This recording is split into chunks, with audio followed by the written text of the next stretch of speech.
Mon coup de cœur de la rentrée littéraire, c'est le premier roman d'un tout jeune écrivain qui s'appelle Sacha Sperling. Enfin, c'est un pseudonyme. Il ne s'appelle pas vraiment Sacha Sperling. C'est le fils de Diane Curis et d'Alexandre Arcadi. Mais il a pris un pseudonyme de façon à distancier sa propre histoire de l'histoire de son héros, qui s'appelle aussi Sacha, même si on se doute que c'est autobiographique. Donc ça s'appelle Mes illusions donnent sur la cour, c'est chez Fayard, c'est un livre assez bref.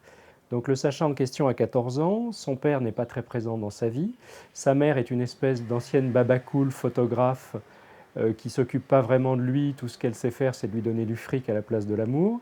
Il est élève dans une boîte friquée elle aussi qu'il appelle l'école Lorraine, où chacun reconnaîtra peut-être une célèbre école parisienne, et il s'y passe des tas de choses dans cette école, c'est un peu sexe, drogue et rock'n'roll, tout au moins essai de tout ça, sauf la drogue qui semble circuler de manière inquiétante.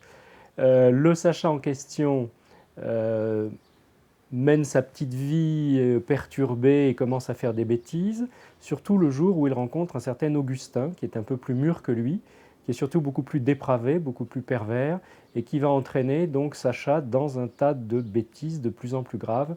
Il y a une dérive possible, mais Dieu merci, le personnage s'en sortira, puisque à la fin, c'est l'écriture d'une certaine façon qui va le tirer de ce mauvais pas et le sauver. Ce qui est extrêmement bien réussi aussi, ce sont les scènes de famille, avec beaucoup d'humour, un humour un peu vachard, un humour d'ado qui porte un regard sans complaisance sur ses parents. Et il y a une phrase très dure quand elle est prononcée par un jeune qui dit Mon père n'a jamais fait partie de ma vie ».